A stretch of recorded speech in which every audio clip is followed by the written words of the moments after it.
É engraçado que muitas vezes a gente grava o vídeo achando que é para alguma pessoa ou para algumas pessoas, para quem nós somos amigos virtuais, mas a maioria das vezes é para a gente mesmo, né? Para a gente suprir um ego, uma vaidade. E muitas vezes quando a gente fala alguma coisa, talvez seria para alguém ouvir, alguém escutar, alguém ler, quando for texto, que talvez é para a gente mesmo. Eu vou dar uma reflexão do que eu acho de Deus. Isso é mais para mim do que qualquer outra pessoa. Que é muito difícil conceitualizar, né? E eu sou uma pessoa que estuda, gosto de ler e estudar sobre questão de física quântica, espiritualidade, a proximidade das duas coisas, né? Várias coisas que estão aí hoje no auge, assim, disponíveis para todo mundo.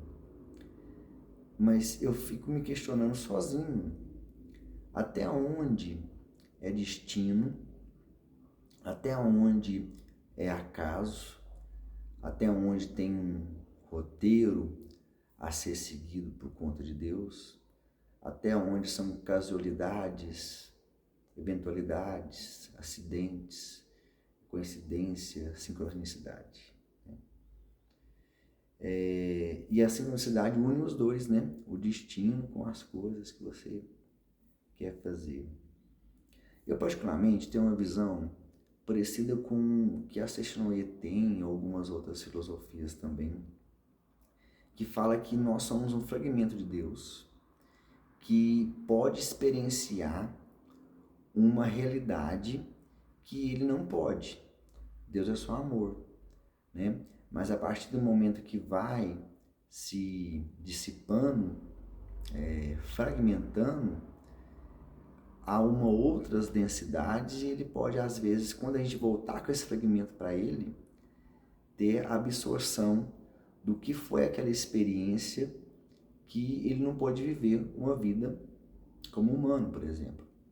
Mas quando a nossa alma fragmentada volta para ele, ele absorve aquilo em forma de experiência energética, de conhecimento, de arquivos arcásticos, não sei.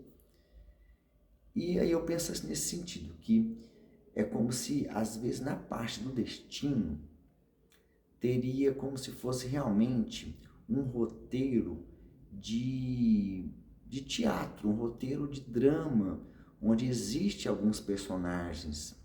Então, por exemplo, no roteiro da Terra, sempre existiu puta, ladrão,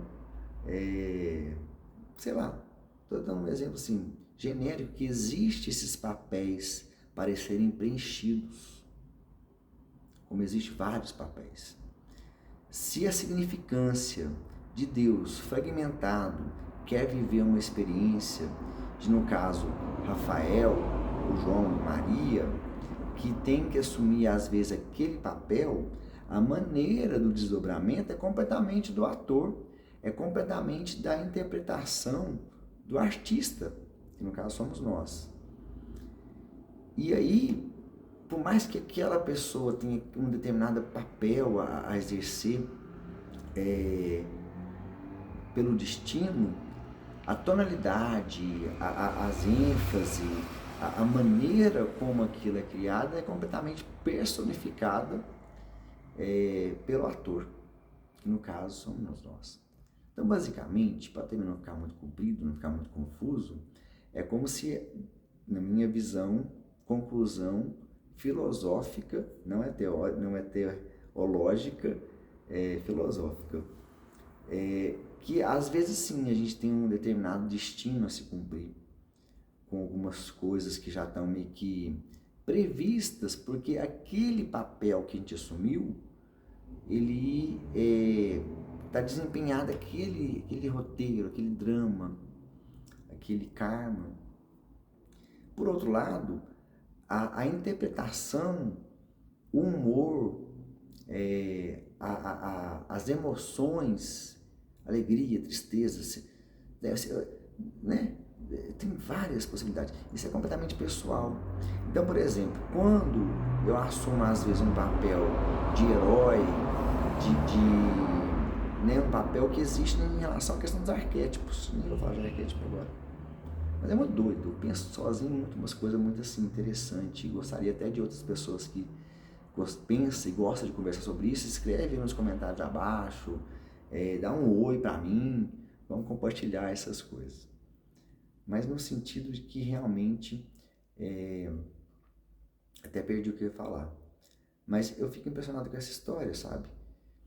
Só para finalizar essa questão do arquétipo, porque eu entrei nele e não queria falar, porque eu empolgo, adoro, né, conversar sobre arquétipo. Que existe, por exemplo, o arquétipo de mãe. Então existe a mãe que é amorosa, a mãe que é super protetora, a mãe que é distante, a mãe que é, sei lá. Essa tonalidade é completamente do ator. Ele não é escolhido por Deus. Deus às vezes tem algumas coisas que está proposta para a gente. Mas a abordagem, o óculos de negativo, o óculos positivo, né? É a gente que dá sobre o personagem que a gente tem. E depois isso provavelmente vai ser levado, né, à fonte de luz criadora com alguns traços de lembranças dessas experiências, como se fosse um pai mesmo. Assim, meu filho vai lá e faz isso. Aí depois ele fala, o que você achou? Aí o filho fala assim, eu achei isso, isso, isso, isso. É a interpretação do filho sobre aquela coisa que o pai pediu para ele fazer, um tipo de experiência, né? É isso, meninos. Filosofias teóricas da meia-noite acompanhadas de vinho. Para molhar a boca. Um abraço para vocês. Escreva aí mesmo. Vamos trocar ideia.